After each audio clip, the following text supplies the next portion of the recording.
anatomía.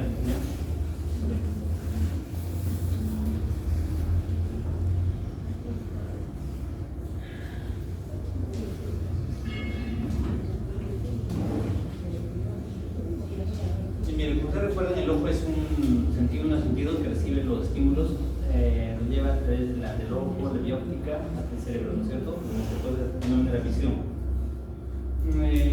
Esta es la cavidad auditoria, la parte ósea. Está formado de una forma de pera, está formado por 7 huesos, tiene un volumen de 30 cc, tienen que recordar eso. Porque cuando tiene un traumatismo fuerte, en la que hay un hematoma enorme, entonces cuando sobrepasa este volumen, sí puede haber una compresión de lo que es el nervio óptico, tienen que recordar. Estos son los huesos que forman lo que es la parte ósea de la cavidad auditoria. El que tienen que recordar es el concepto del etmoides. ¿Por qué el etmoides? Porque es un hueso delgado. Cuando hablan de infecciones de celulitis presetales y las celulitis postcetales, es por ahí donde va a llegar la infección, a la parte urinaria, las celulitis postcetales, o las celulitis urinarias. Cuando ustedes ven lo que es el ojo, como tiene movimientos oculares, está bajo los músculos, ¿cierto? Casi todo está dado por el tercer par, menos el recto externo por el sexto par y el oblicuo superior por el cuarto par. Entonces, lo demás es por el tercer par, ¿ya? Tiene acción primaria y acción secundaria, ¿cierto? La acción principal o principal es recto interno aducción, recto externo abducción, el recto superior elevación, recto inferior depresión, el oblicuo superior intorsión y la otra es extorsión. Ahora vamos a ver lo que son los párpados así. ¿Qué son los párpados? Los párpados son una condición de la piel, ya que tiene una función principal de protección, que protege el globo ocular. ¿Y qué otra función es importante? Lo que es distribuir lo que es la película lagrimal, las lágrimas que están por el borde del párpado hacia las vías lagrimales, ¿cierto? La función principal. Deriva del ectodermo, ya 6 veces a la octava semana, y estas tienen función, ¿cierto? Protección y distribuir las lágrimas. Ahora, aquí hay canto interno, canto externo, ya. Tienen que ver la hendidura perforal, que es más o menos la apertura, son de 10 a 14 milímetros, es lo que es la apertura de esa hendidura perforal. El borde inferior del párpado inferior siempre está a nivel del limbo o deja ver el limbo inferior, siempre se puede ver, pero nunca se puede ver esta parte superior, o sea, nunca se ve el limbo superior, siempre está entre lo que es el borde de la pupila y lo que es el limbo superior. Cuando ustedes están en ptosis palpebral, o sea, de lo que es caída del párpado, que es frecuente en las personas mayores, tienen que ver en relación cómo es el párpado superior en relación a lo que es el borde de la pupila. Cuando ya comienza a bajar el borde de la pupila o un poco más abajo, ya dificulta la visión y es cuando se opera. Ya, pero está en este rango, o sea, está por encima del borde de la pupila, no se considera ptosis. Se considera ptosis ya cuando comienza a ver un mayor descenso y te comienza a influir en la visión. Ahora, siempre tiene que ver de que, o sea, el párpado superior nunca deja ver el limbo superior, nunca se puede ver. Cuando tiene un paciente con hipertiroidismo, como estamos, sí van a ver una cosa perforal y sí pueden ver. Entonces, ahí dice que algo malo está pasando en ese segmento, porque normalmente no se ve. Canto interno, canto externo, el surco, ¿ya? Ahora, otra estructura que tiene que ver es el borde libre del párpado. Y entonces, el borde libre, este es el borde libre, tiene dos porciones, una porción anterior y una porción posterior. ¿Quién divide? La línea gris. Entonces, cuando ustedes ven el párpado, bajan un poco el párpado y van a ver esta línea gris. En la parte anterior lo que están las pestañas, los parículos pilosos. ¿Ya? En la parte posterior no tienen que ver nada, solo van a ver los orificios de las glándulas del gomio. Entonces, es importante eso porque cuando ustedes ven pestañas que se meten al ojo, o eso es una triquiasis o una distiquiasis. ¿Ustedes cuál es la diferencia? ¿Cuál es la diferencia entre triquiasis y distiquiasis? La triquiasis crece desde la parte anterior. Ya, son las pestañas normales, o sea, que nacen en esa parte y que se meten al ojo, triquiasis. ¿Y distiquiasis? Son pestañas anormales que nacen de esa parte, que son pestañas mucho más delgaditas, más finitas, que se meten al ojo. Es la manera de diferenciar entre lo que es triquiasis y distiquiasis. ¿Y cómo se logra eso? Viendo solamente el borde anterior del párpado, ya el borde libre. El párpado tiene 5 planos, una piel, músculo articular, el tejido areolar, el tarso y lo que es la conjuntiva. Vamos a ver la piel. La piel es delgada, laxa, tiene muy pocos folículos pilosos y no tiene grasa. Nosotros vamos a ver aquí. Entonces tiene una porción, lo que es la piel, ¿no es cierto? Aquí va a ver la parte interna, van a ver los orificios de los conductos suctores, ¿ya? ¿Cuándo se ve? ¿Es normal ver estos o de estos conductos? No. Estas líneas rectas, ¿qué son? Estas líneas rectas, también ver aquí. ¿Es normal ver o no? No es normal, ¿verdad? O sea, esos son los productos de las glándulas del meiomio. ¿Cuándo se ven? Cuando uno tiene una blefaritis posterior o meibomitis. Uno tiene un proceso de blefaritis posteriores, van a ver eso. Normalmente cuando ustedes ven el párpado, hacen esto, van a ver solo los orificios, pero no van a ver los conductos que están así dilatados. Como ustedes recuerdan, el músculo auricular es el responsable para cerrar el párpado, ¿ya? Cada el cierre del párpado está estado para eso, ¿ya? Ahora, es importante también no solo el cierre, también forma parte o es importante para lo que es la vía lagrimal, para que la lágrima pase a lo que es la vía lagrimalis. Ya aquí hay dos porciones, una porción auricular y una porción orbitaria, ya está generada por nervio facial. Ahora, es por eso cuando una persona tiene una parálisis facial, tiene el párpado abierto, no puede cerrar. Aparte de que tiene quejas de pícoro, de lagrimeo. Y muchos pacientes que tengan una parálisis facial van a quedar con secuelas de lagrimeo, de pícoro, o sea que les va a molestar. Entonces, es por compromiso del músculo auricular. Ya tienen el tarso, ya que es el tarso, que es el tejido de soporte, que es el tejido elástico fibroso que ven aquí. Entonces, esa parte de ese tejido elástico de soporte también es un medio de una barrera, ¿no es cierto?, para que las secreciones no ingresen al ojo. ¿Ya? Esto se continúa con lo que es el peroeste orbitario, ¿ya? Tiene un canto interno, que son ligamentos tarsales internos y externos, ¿ya? Ahora, otro músculo que está en el párpado es lo que es el músculo elevado del párpado. ¿Qué hace? Arriba los párpados, como se indica. ¿Qué otra estructura interviene en la apertura preveral? ¿Qué otro músculo? Elevado del párpado.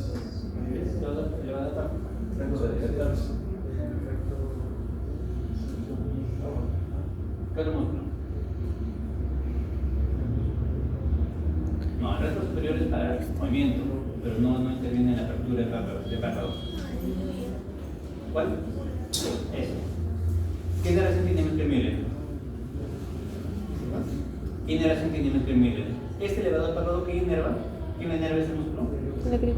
El tercer párpado, ¿cierto? ¿Y el Miller qué generación tiene? Simpático. Por eso cuando tienen síndrome de Horner, que van a tener una caída de párpado, porque interviene eso. ¿Ya? Ahora, en el párpado, ¿qué debería haber? Nos va a ir glándulas, ¿no es cierto? Las glándulas de meiomio, que son las glándulas que son forman parte de lo que es la película animal, la parte lipídica de la película animal, y tienen las glándulas de 6 simón, que son sudoríparas modificadas, que están con las pestañas, con los folículos pilosos. ¿Ya? ¿Cuántas pestañas son? De 100 a 150 pestañas más o menos. Cuando uno saca una pestaña, esta crece en 2 meses, y si uno las corta, en 3 semanas está creciendo. ¿Ya? Entonces, el cierre está dado por el músculo auricular, la apertura por el músculo elevado del párpado y el músculo Müller. El cierre particular tiene el músculo auricular, tiene dos porciones, una porción auricularia y una porción particular. La porción particular es la que da movimientos rápidos, movimientos del parpadeo espontáneo, que tiene una frecuencia más o menos de 15 a 20 veces por minuto, ¿ya? Y esta frecuencia de parpadeo varía con la actividad gimnasia.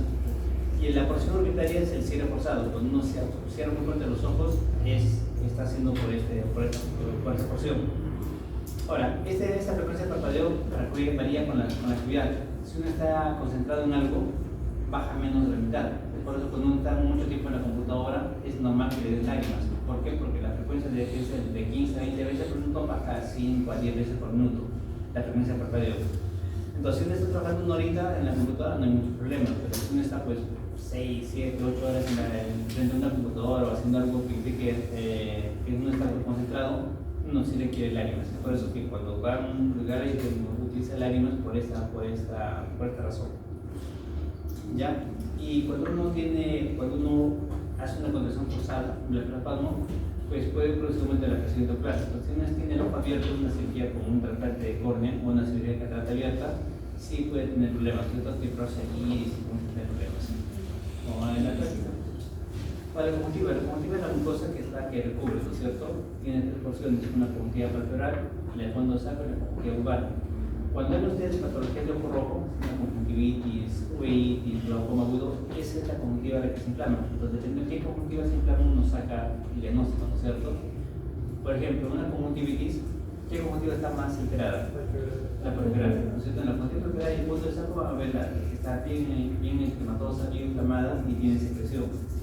Una uveitis, ¿qué conjuntiva está inflamada? La vulvar. luego una uveitis, un glaucoma agudo, una keratitis y la conjuntiva vulvar. Entonces, dependiendo qué conjuntiva está, ahí es el compromiso, ¿no es cierto? Ahora, en esta conjuntiva, ¿qué más tienen? En estromas tienen células, ¿no es cierto? Tienen glándulas. Por ejemplo, aquí están las glándulas de Krauss y Golgi, que son las glándulas lagrimales accesorias, ¿ya? Aquí tienen las células caliciformes, que forman parte de la película lagrimal, ¿ya? La parte mucosa. Ahora vamos a lo que es la aparato lagrimal. La aparato lagrimal, ¿qué tiene? Tiene una glándula lagrimal principal, las accesorias que están en la conjuntiva y lo que es una vía lagrimal, ¿no es cierto? Tiene un punto lagrimal superior, inferior, cananículo, el saco lagrimal y el conducto lágrimo nasal que desemboca a nivel del meato inferior, ¿no es cierto? Entonces, esta tiene canalículos que desembocan. Ahora, la lágrima en sí tiene tres porciones: una parte acuosa, una parte epidírica y una parte mucina. La glándula lagrimal aporta lo que es la parte acuosa junto con las venas accesorias, la de Krauss y Golgi, ¿ya? Tiene el conducto de receptores, ¿ya? Y las accesorias es la de Krauss y Golgi, que forma parte del 10% del volumen de la expresión total de lo que es la película lagrimal, ¿ya? Ahora, en todo lo que es las vías lagrimales, tienen que recordar que aquí hay un sacro lagrimal, ¿no? Yo creo que es el lugar donde se acumulan las lágrimas en sí. Y en la parte distal está la válvula de Gasner, en la parte distal, justamente donde desemboca a nivel del meato inferior. ¿Por qué es importante esto? Porque cuando tienen recién nacidos, cuando son chiquitos, esta válvula es incompetente. Es por eso que es frecuente que los niñitos, cuando nacen, tengan lagrimeo, ¿ya? Entonces, ese lagrimeo les puede durar usualmente hasta los 6 meses, generalmente hasta el año. Hasta el año pueden tener, los chiquitos pueden tener lagrimeo, que es por esto, ¿cierto? Entonces, el tratamiento cuando un chiquito, cuando ven un recién nacido que tenga lagrimeo, ¿cuál creen que sería? ¿Qué es lo que tienen que hacer ustedes? Primero que van a ver que la mamá se queja de bastante lagrimeo y bastante procesos infecciosos, es una conjuntiva de repetición muy seguida. Entonces, ¿qué es lo que deben hacer? No se hace nada, o sea, no se sondaje. Cuando ustedes vean, y en la práctica deben a ver, muchas veces uno hace sondajes, ¿cierto? Sondajes de la elección lagrimal. Esos sondajes se hacen a partir del año, o sea, el año incluso espera hasta 2 años, antes no se hace sondajes. En personas mayores sí se puede hacer, bueno, si usted tiene una persona mayor que tiene lagrimeo, ¿qué pensaría? O que se produce mucha lágrima con una conjuntivitis, el paciente dice que lagrimea bastante porque hay mayor producción. ¿En qué más? Si tuvo un problema de una pared facial, el tipo de pared para tener lagrimeo. ¿Y otro motivo cuál es? Un problema de obstrucciones lagrimales. Entonces, no digamos, si tiene un paciente de lagrimeo, o tiene una obstrucción, o tiene mayor producción, o tiene una secuela de una pared facial. Entonces, en los chiquitos no se hace sondaje, el sondaje se hace a partir del año, incluso 2 años. ¿Qué otra cosa haría? En una cándida. Como la lágrima pasa aquí a sacro lagrimal, se acumula en esta parte y se infecta, el espacio que se infecta. Entonces es bien frecuente que tengan periodos de conjuntivitis a repetición. Entonces, para evitar eso, ¿qué es lo que harían? Masajes a este nivel, masajes aquí en el canto interno, masajes en esta parte interna. ¿Para qué? El masaje tiene 2 objetivos. Una, por presión mecánica, hace que la válvula se abra, ¿no es cierto? Estimula que se abra la válvula. Y 2, es la que hace que este saco lagrimal no se acumule lágrimas, entonces no se infecte. Entonces, por eso es que cuando tienen ustedes tratantes, sobrinos, primitos, hijitos, que tengan lagrimeo, lo que tienen que hacer son masajes en el día, 3 a 4 veces, como mínimo, para evitar que las lágrimas se acumulen en el saco lagrimal y no se infecte. ¿Ya? Entonces, ¿cuál es la fisiología del nivel lagrimal? Las lágrimas se producen, se forman, circulan por el borde del párpado. En el cierre palpebral se produce un llenado del saco lagrimal. Entonces se produce en el cierre palpebral. Por eso, cuando una persona tiene una pared facial, no se produce esto. Y en la apertura del saco de la apertura palpebral, lo que se produce es un colapso y pasa las lágrimas por el conducto lágrima nasal a nivel del medio inferior. Esa es la vía normal, ¿no es cierto? De lágrimas.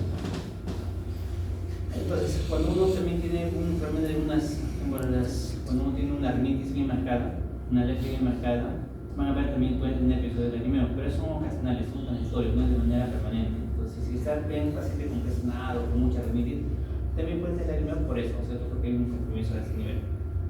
¿Ya? Es por eso que cuando un paciente viene, pues los consulta, pregunta, tiene que preguntar por qué, cuándo, cómo es la prestación, si ese lagrimeo hace pues, varios años. No es su alergia, no es más un proceso de deterioro fructífero.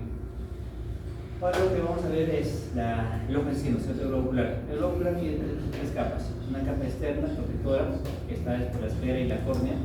Una capa media, que es la vascular, que es la uvea, que es una uvea anterior, intermedia y uvea posterior. Y una capa sensorial interna, que es la retina, ¿no es cierto? Que es la capa sensorial. ¿Ya? El espacio entre la córnea y el iris se llama cámara anterior. Esta cámara anterior está ocupada por el monocoso. El espacio entre el iris y el cristalino es la cámara posterior, que también está ocupado por el monocoso. El monocoso se produce a ese nivel en cuerpos ciliares, pasa de la cámara posterior por la pupila, pasa de la cámara anterior y sale del ojo por el nivel del ángulo, ¿no? En la malla ocular, un 80-90% sale por la malla ocular. ¿Ya? Esta parte este es el cristalino, que es flexible, es blando, es transparente, es flexible en las personas jóvenes, y a medida que uno va envejeciendo, esto se va endureciendo y se va haciendo menos flexible y cambia de color. Eso pasa en la persona mayor. Entonces, cuando es menos flexible, cuando se pierde esa electricidad, se llama presbicia, ¿no? Entonces, poco a poco se va perdiendo, y cuando esto se opaca y se endurece, se llama catarata. Entonces, es algo normal cuando tenga catarata por los años. ¿Ya? Esta es la cavidad vitrea, que está ocupado por el vitrio, que es el 80% de todo el volumen ocular. ¿Ahí sabe cuánto es el volumen ocular? El globo ocular, ¿qué volumen tiene el globo ocular? ¿La persona adulta? 20. No, el capital vitral tiene 30. El globo ocular de un adulto. 20. De 6 a 6.5. 6 ml es el volumen total del globo ocular. Y solamente el vitrio tiene más o menos el 80%. ¿Ya? 4 ml más o menos el volumen. La córnea es una córnea, la parte delante es vascular, ¿ya?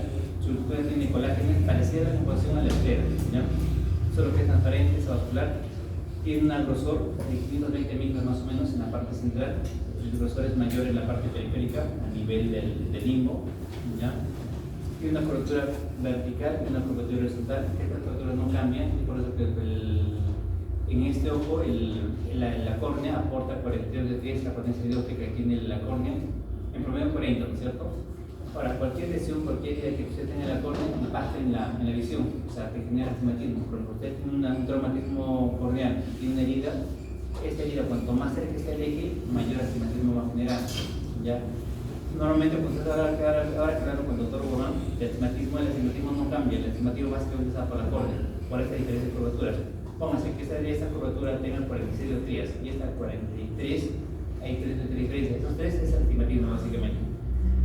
El cristalino también aporta algo de astigmatismo, pero es poco. Generalmente casi todo es aportado por la córnea.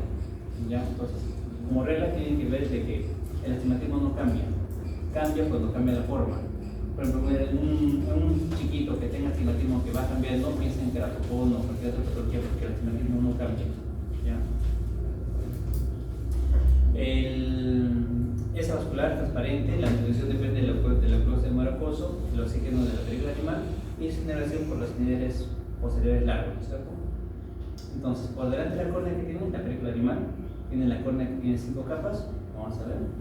Entonces, adelante está la lágrima, ¿cierto? La película animal. ¿Qué tiene la película animal? Tiene 3 capas: una capa lipídica, que está dada por la glándula de momio, una parte acuosa, que está dada por la glándula de animal principal y accesorias, y una capa fusionada por las células del cuerpo. Entonces son las 3 capas de lo que es la película animal. ¿Ya? El epitelio es un epitelio ectodermo superficial, ya tiene 5 o 6 capas. Este epitelio, cuando hay una pequeña epiteliación, duele. O sea, cuando tiene un cuerpo extraño y se altera un poco el epitelio, duele porque está expuesto. ¿Ya? Este epitelio se regenera más o menos 24 horas, cuando es una pequeña porción. Cuando sacamos todo el epitelio, se regenera en unos 5 o 6 días. Eso es lo que pasa con una cirugía refractiva, algo del doctor seguro les ha hablado. Cuando hay técnica de cirugía refractiva, que se hace la cirugía en la córnea, que se pone el láser en la córnea, cuando es técnica de la CIG, se hace un corte por la mitad de la córnea, ¿cierto? Cuando hace un corte por la mitad, levantan el TAP y se pone el láser. Entonces ahí no se toca el epitelio, y al día siguiente el paciente no tiene dolor, no tiene molestia porque no tocaron el epitelio. Y la agudeza visual es buena. Y la otra técnica es el PRK. ¿Qué es PRK? En la que sacan todo el epitelio corneal. No se hace ni un corte en la córnea, entonces ahí sacan todo el epitelio de la córnea. Entonces al día siguiente, ¿cómo va a ser el paciente? ¿Qué va a tener? Mucho dolor, ¿cierto? Porque está expuesta a mucho dolor. Va a tener mucho dolor. ¿La visión va a ser buena o mala? Va a ser borrosa. O sea, al día siguiente, cuando el paciente se opera de la CIG, al día siguiente está recontra bien, no tiene molestias, buena visión y ya su medida casi la final. Cuando se hace el PRK, ¿qué es lo que pasa al paciente? ¿Qué se queja?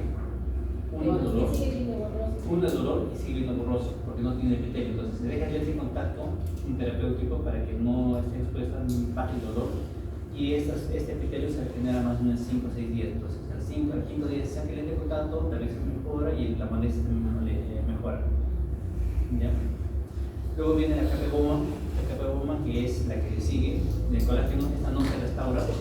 Cuando tiene una lesión, una agresión que llegue a esta capa, les van a dejar como pequeña secuela los leucomas corneales, las cicatrices corneales. Entonces, cuando tienen por ejemplo un cuerpo extraño y eso llega a esa parte, van a tener una pequeña manchita blanca en la corta, que es una cicatriz corneal, se llama leucomas corneales, ¿ya? Porque eso no se regenera. Luego viene la capa más gruesa, que representa el 90% de todo el grosor del espesor de la córnea, que es el estroma, que está básicamente formada por colágeno y es la capa más gruesa, ¿no? La más voluminosa de la córnea. Luego viene la membrana de SM, que es la base para las células epiteliales, y la capa más importante es el endotelio. El endotelio corneal, ¿por qué? Porque estas son las que hacen que la córnea se mantenga transparente. Si se mantiene transparente la córnea es por estas células epiteliales. Lo que tiene que recordar es de que uno no se regenera, dos, de que uno nace con una buena cantidad de células, de 3.500 a 4.000 células por mil cuadrado, y con el tiempo, con los años, poco a poco van muriendo estas células. Y se requieren por lo menos más de 500 para que la córnea se mantenga transparente. Cuando baja menor a 500, la córnea se desmatiza, se pone blanca, se ponen fúmulas en el interior. ¿Ya?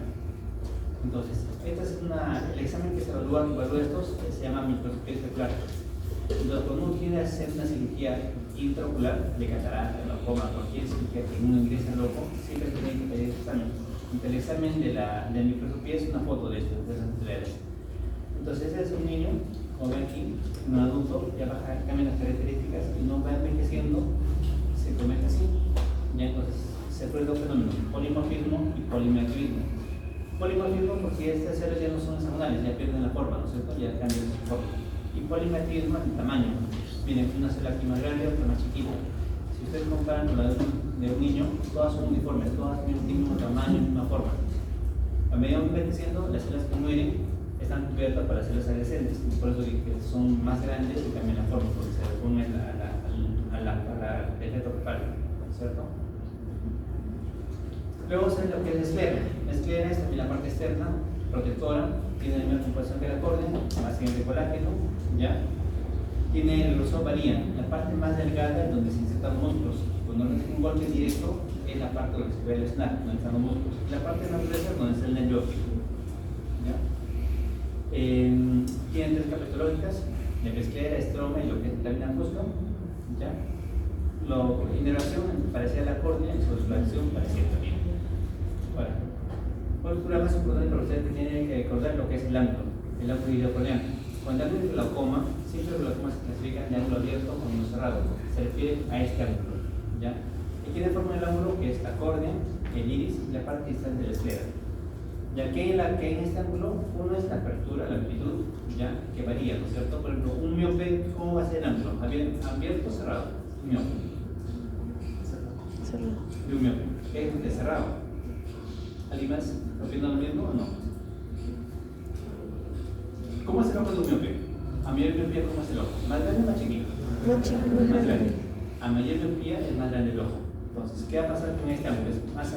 ¿Es abierto o cerrado? Abierto. Porque todo está más grande, hay más espacio de estructura por dentro del ojo. ¿Ya? Y un hipermetropía, ¿cómo va a ser? Cerrado. Más chiquito. Entonces, el hipermetropía, a mayor hipermetropía es más chiquito el ojo. ¿Y este ángulo va a ser abierto o cerrado? Cerrado. Entonces, ¿cuál es el riesgo de un ángulo cerrado? ¿Cuál es el riesgo de una persona que tiene un ojito chiquito y el ángulo cerrado? ¿Cuál sería el riesgo? De que este ángulo se cierre totalmente. ¿Por qué? Porque miren, ustedes aquí ven la córnea, aquí ven lo que es el ángulo, y por el ángulo es el número rocoso, y este es el iris. ¿Qué va a pasar? ¿Cuál es el riesgo que tiene un ángulo, un hipermétrope alto? Un hipermétrope.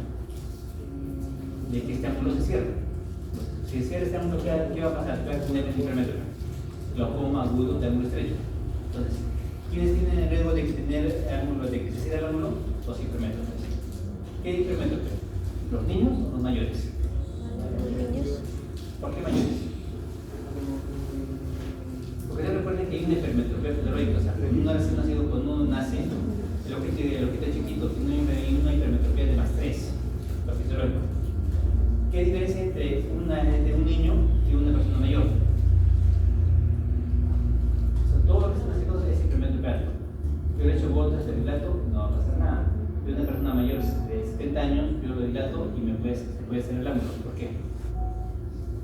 ¿Por qué creen? Un niñito no va a tener glaucoma agudo. Yo agarro y dilato, el iris se dilata, me cierra el ángulo porque hay poco espacio y el niñito no va a pasar nada. Y una persona de 70 años, yo agarro, dilato, el iris se cierra y hace un glaucoma agudo de ángulo estrecho. ¿Por qué? Porque un niño no hace y una persona mayor sí hace un glaucoma agudo. Ambos son hipermetropes. ¿Cuál es la diferencia? No. Un niño normal, una persona no normal. Ambos son hipermetropes, solo que la diferencia de la edad, ¿no? ¿Por qué es cristalino? ¿Por qué es cristalino? ¿Cómo va a ser cristalino de un niño? Plano y flexible, ¿cierto? Entonces se dilata la pupila, se cierra el ángulo, pero es flexible, se da para atrás un poquito. ¿Y cómo es el cristalino de una persona mayor? Endurecido y ya opaco, ya cataratoso. Entonces, ¿qué va a hacer? Ocupa más espacio. Es por eso que una persona mayor el ángulo se va achicando cada vez más. ¿Por qué se achica más? No porque los chiquitos se vayan achicando, sino porque el cristalino ocupa más espacio. Entonces, al ocupar más espacio el cristalino, este ángulo está achicando. Y son las personas que tienen que hacen glaucoma agudo de ángulo estrecho. ¿Y cómo se previene un glaucoma agudo? ¿Cómo creen que se prevendría un glaucoma agudo? Viendo, o sea, por esto, o sea, ¿qué quiere? ¿Qué es lo que tiene que hacer aquí en el ángulo para que no se cierre el ángulo? ¿Qué podemos hacer? Una es sacando el cristalino, ¿cierto? Saca el cristalino de una persona mayor y el ángulo se abre totalmente, porque lo que está cerrando el ángulo es el cristalino. Si no quiere operarse catarata o no tiene mucha catarata, ¿qué otra cosa podrían hacer para prevenir que ese ángulo se cierre? Reducir la presión. ¿Cómo? Reducir la presión Sí, pero no podría estar tratando un glaucoma agudo, un glaucoma. Y el paciente no tiene glaucoma, solo tiene ángulo estrecho, que se puede cerrar, tiene riesgo que se cierre. ¿Qué otra cosa creen que podrían hacer? Una le dije ya, sacando el cristalino, ¿cierto? Saca el cristalino y el ángulo se abre. Pero no quiere operarse de catarata porque no tiene catarata. ¿Qué otra cosa podrían hacer para prevenir que ese ángulo se cierre? Se hace lo que es la iridotomía. ¿Qué es la iridotomía? Un pequeño huequito aquí en el iris. Ya se hace un huequito aquí en el iris a nivel del ángulo, en esta parte lo más distal, lo más periférico posible. Se hace un huequito. Entonces, ¿con qué finalidad?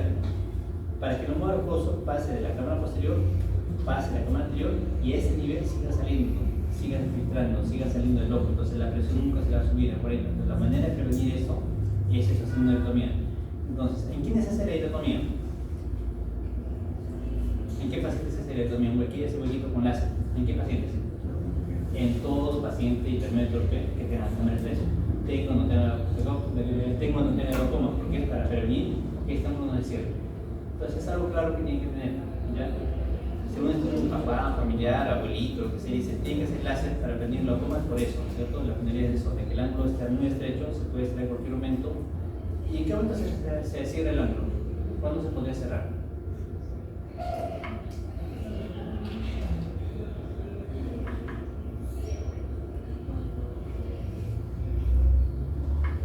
¿Cuándo se podría cerrar ese ángulo? En esa persona hipermétrope. ¿Qué hace el iris con la luz? Cuando hay mucha luz, se cierra, se abre la pupila. Se cierra, se pone miótico. Cuando hay poca luz, se pone mimética. Entonces el ángulo se cierra, ¿no es cierto? Entonces, al dilatarse la pupila, el iris se le pega para atrás y se cierra el ángulo. Entonces, ¿cuándo uno puede tener glaucoma agudo? Una persona mayor, un hipermétrope mayor, se va al ciclo. Se va al ciclo, está 2 horas en penumbra, 1 hora más 1 hora, la pupila se dilata un poquito y ahí es donde se produce el glaucoma agudo de ángulo estrecho. Entonces, para prevenir ese glaucoma agudo, ¿qué es lo que tiene que hacer? Un huequito en el iris. ¿Cierto? Agarra, le ponen un láser, un huequito en el iris y eso previene que el ángulo no se cierre. de manera concreta. Entonces, estas son las estructuras del ángulo. Tiene el línea Schwarber, la malla triangular, canal de Steiner, el color y el proceso de Iris. Entonces, dependiendo cómo se evalúa esto, técnicamente se evalúa por esta lente que se llama gonotropía. Entonces, cuando hace gonotropía, evalúa la amplitud del ángulo. Si es un ángulo cerrado o un abierto. ¿Ya? Entonces, ángulos cerrados van a ser las personas hipermétricas que tienen grado 1 o 2. Estas son las personas que se puede hacer el ángulo, porque en cualquier momento van al cine o están con poca luz o toman un antigripal o algo pasa, se les hace un poco la pupila y se cierra la luz. Estas personas son las que se tienen que hacer la iridotomía. Grado 3 o 4 son las personas que son miopes altos, miopes o tienen ojo normal, que es el ángulo abierto, que nunca se van a cerrar, ¿cierto? Entonces, dependiendo de la estructura que uno ve, se dice si es ángulo abierto o cerrado. Por ejemplo, aquí no se ve nada del ángulo. Grado 1 cuando solo se ve el línea Schwarber. Grado 2 cuando se ve la línea Schwarber y algo de la malla triangular. Aquí se ve poco a poco. Y grado 4 cuando ven todo lo que dijimos anteriormente. ¿Ya? Este es para evaluar de manera clínica. Ahora también son los tomógrafos. Los tomógrafos del instrumento anterior que evalúan o sea, crean compresión en el ángulo, ¿no es cierto? Cuántos lados tiene el espacio entre lo que es la córnea y el iris. ¿Ya? En la cámara anterior está actuada por monoposo. El monoposo es un líquido, ya es un líquido transparente, ya que tiene un tiempo de cambio de 10 minutos y ahí poco a poco se va cambiando. Este líquido tiene aporte de, aparte de ser un medio óptico, aparte de nutrientes, al cristalino, a la córnea de la vista anterior, transporta media de desechos, es el responsable de mantener la presión intraocular. Entonces, ¿cuánto es el hermano más de presión intraocular? ¿Recuerdo? De 10 a 20 milímetros de mercurio. Es el hermano de presión normal. Ya es el responsable de mantener. ¿Ya? Ahora, este número glucoso sale por la malla triangular. Un 80% sale por lo que es la malla triangular, por lo que es el ángulo, y un 10 a 20% sale por la vía escleral. Entonces, cuando hablan de medicamentos de glaucoma, los medicamentos de glaucoma o te bajan la producción del número glucoso o te facilitan la salida del número glucoso. Pues son lugares donde actúan los medicamentos. ¿Ya? El índice de repliegue, ya de lo que es el tejido vial, y la pupila es el espacio, ¿cierto? La pupila es el espacio que se permite el paso de luz. Después este espacio responde con la luz. Cuando hay mucha luz se cierra, se llama miosis. Cuando hay poca luz se dilata, miliación, ¿cierto? Porque este cuerpo ahí viene el cuerpo motor, el cuerpo suave y todo eso. ¿Ya? La parte media se llama úvea. Entonces hay una úvea anterior, intermedia y úvea posterior. Anterior se llama iris, la intermedia cuerpo ciliar y la posterior la coroides. ¿Ya? ¿Qué es lo característico de esta úvea? Que es la capa vascular del ojo, que es la capa donde tiene mayor circulación, mayor vascularización. Está pigmentada y a este nivel también lo que tiene son las barreras. Las barreras hematoacuosas, hematorrenianas. ¿Qué es lo que pasa? El ojo es un medio cerrado, ¿ya? Si uno tiene infección, es en una conjuntivitis, las inyecciones no van a llegar a ese nivel. Las vetas no van a llegar a ese nivel, porque te llegan son los botes por estas barreras. Ahora, si uno tiene infección interna, una inflamación interna, tampoco no van a llegar a medicamento sistémico, no ni inyecciones intravítricas para que estudie ese nivel, por las barreras que tienen. Entonces, si se inflaman, van a ver que se llama uveitis, las neoplasias son melanomas y hay tantos inmunoglóbulos. ¿Ya? A nivel de la uvea intermedia, está el cuerpo ciliar, que el cuerpo ciliar tiene dos funciones. Uno que es la acomodación, porque tiene relación con las que son las fibras del cristalino, y otro que es la formación del numerocloso, donde se produce el numerocloso. ¿Ya? En el cuerpo ciliar está lo que son las epitelio pigmentado y no pigmentado. ¿Ya? Ahí a este nivel están las barreras y a este nivel se forma lo que es el numerocloso, ¿no es cierto? Por detrás de esto está el cristalino. ¿Ya? Como recuerden ustedes, el cristalino es un lente convexa, es un medio óptico que aporta dioptrías igual que la córnea. La córnea aporta 43 días y el cristalino aporta 21 dioptrías. Para que recuerden 40-20, ¿no es cierto? 40 la córnea y 20 el cristalino, más o menos. ¿Ya? Tiene una cara anterior, una cámara posterior. Este es el cristalino, es una estructura que es flexible, transparente. ¿Ya? Tiene una cápsula anterior, una cápsula posterior. En la parte periférica están las zónulas, que es la que mantiene esa posición del cristalino. La parte más delgada es la cápsula posterior, que tiene 4 micras. Entonces, cuando uno hace una cirugía de catarata, uno saca la cápsula anterior, saca todo esto, el cristalino, y deja la cápsula posterior. Y eso es sobre esta cápsula posterior que se pone el lente, que se apoya el lente. ¿Ya? Entonces, una complicación bien frecuente en las cirugías de catarata es esto: que como esta cápsula más delgada se puede romper. Entonces es incoloro, es elástico, ¿ya? Es por eso que cuando uno ve de lejos este cristalino se aplana y cuando uno ve ese cristalino se abomba, no aumenta su diámetro. Es lo que es acomodación. Entonces, cuanto más joven uno es, tiene mayor poder de acomodación. Con los años se va perdiendo esto, ¿cierto? Porque la catarata se va perdiendo la flexibilidad y se va endureciendo. ¿Ya? Ahí ven las fibras de cristalino, cómo está dispuesto, ¿ya? Que es por lo que es flexible. Y esto para que vean que se relaciona, ¿no es cierto? El cristalino se relaciona por la zónula con lo que es el cuerpo ciliar. Es por eso que tiene esa propiedad de acomodación, ya que poco a poco se va perdiendo.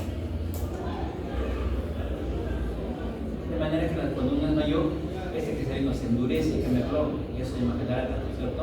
Cuando el catarata es algo normal de las personas mayores, algo que se le va a dar a todas las personas. Pero uno, cuando ya tiene esa tecnología, ya se puede operar. No esperar tener este tipo de catarata, ¿no? Que es una catarata ya negra, que está endurecida.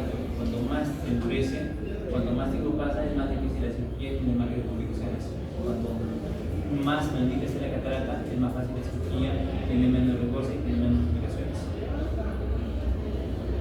Otra cavidad genética es el vitrio, ya que está aquí, en esta parte, que está actuada por la cavidad de 20 por el vitrio, es el volumen 4 ml, se representa el 80% del volumen globular, y básicamente es un gel, como ven aquí, es un gel, una gelatina,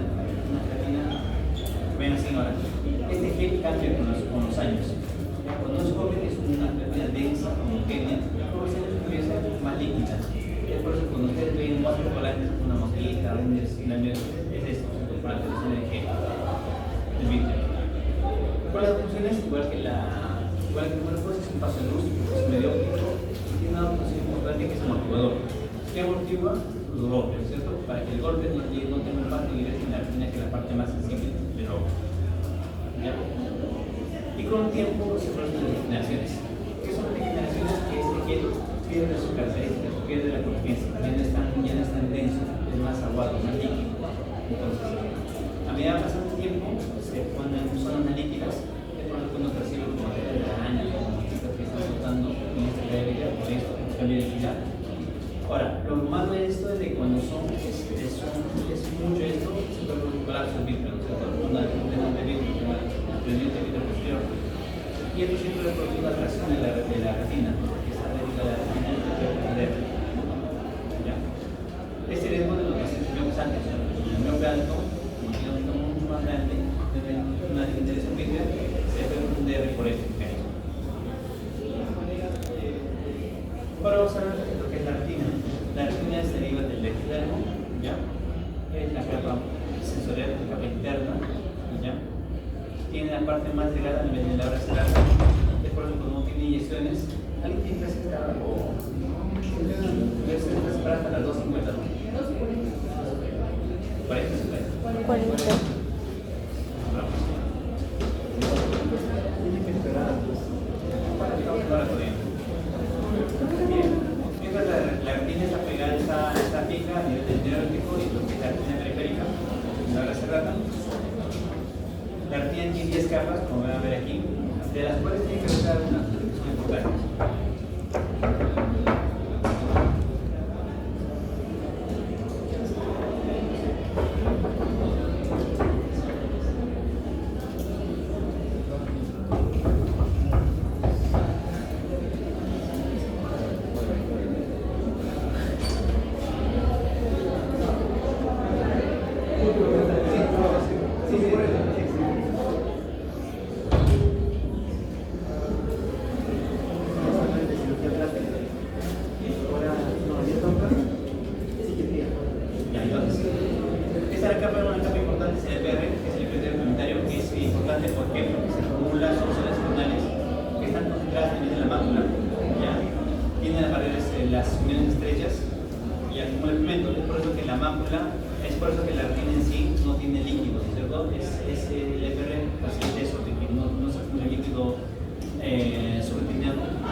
tiene conos y bastones.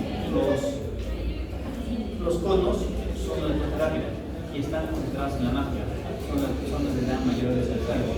Mientras que los bastones son los que dan la línea periférica, tienen poca sensibilidad y poca respuesta, una respuesta más lenta. ¿Ya? La tercera capa, la primera analización externa, nuclear externa, que no es tan importante que esto, ¿no? Recuerden ustedes la capa externa, la nuclear interna, la presión interna, hasta esta capa, lo que son las secundarias. ¿Por qué es importante esta? Porque estas son, de aquí se forman lo que son las fibras para formar el nervio óptico.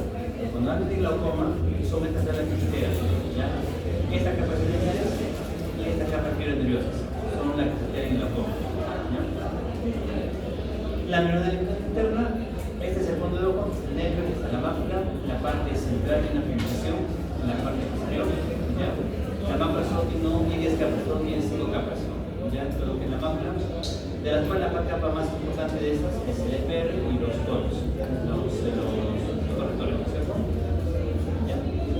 Tiene una mácula parte central, la coviola, la mácula no tiene vascularización en la parte central, ¿ya? Y en la parte de mayor progresión visual. En cuanto a irrigación, tiene esos sistemas, la cuerda capilar, que da irrigación a las capas externas, la retina, la testa de la retina, que para las capas internas, y solo tenemos en los casos esta, ¿no? La célula retinal. En cuanto a irrigación, van a ver, tiene mayor irrigación en la UV, por el tema de la coroides, la capa vascular del ojo, ¿ya? Tiene poca irrigación. Si ahora consumo de oxígeno, tiene mayor consumo en la retina y poco en la coroides. Este es el fondo de ojo del nervio óptico. Cuando evaluan el nervio óptico, tienen que ver el borde regular, ¿ya? Una excavación al centro, que ese anillo sea mucho más grueso en la parte inferior, luego le sigue en la parte superior, luego en la parte nasal y más luego en la parte temporal, ¿ya? Este es el nervio óptico. Tiene varias porciones del nervio óptico, una porción intraocular, una porción intraorbitaria, intracanacular y intracraneal, ¿cierto? Y van a ver la porción intracraneal que es izquierda. Porque es importante que haya por esto, ¿no es cierto? Porque a nivel de izquierda hay un cruzamiento. Por cualquier alteración que haya en ese nivel, se va a alterarse lo que es el campo visual. Todos nos cubren el campo visual sin mascotomas, ¿cierto? Entonces, dependiendo de dónde sea la lesión, ahora lo más frecuente es de que tengan esto. Cuando el problema es el nivel del quiasma, van a tener las inercias temporales. ¿Qué va a aparecer cuando no hay hipófisis? Te va a aparecer esto. Lo demás se van a aparecer inercias homónimas. El mismo lado de lesión, un solo lado. La única que te va a aparecer esto es una pregunta clásica, ¿no? Cuando tienen los adenomas hipoxélicos. Bien, chicos, lo último. Muchas gracias.